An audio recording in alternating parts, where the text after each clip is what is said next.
Hi, this is Mark with ValueCharts.com. Last night, Hubert Centers and I did a webinar talking about how to identify strategic low-risk entry points on trades that could have a lot of upside potential. And as it turns out, we identified one that was real time during the webinar. Last night, you can see crude oil opened up in the significantly undervalued territory here on a 15-minute chart. It was also undervalued on a 60-minute chart and 120-minute chart as well. Now, I'm using an indicator we call value bars. We talked about that last night in the webinar. And the lower red segment indicates significantly undervalued prices.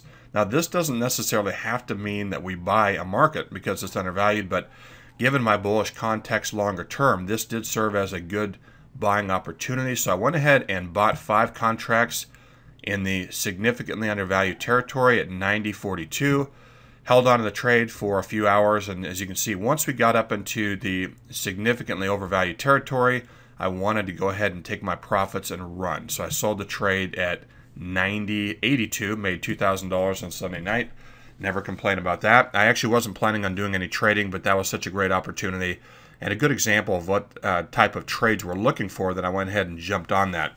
We call this value range trading, buying at one valuation, undervaluation, and using a value target at overvalue and some sort of overvalued price level.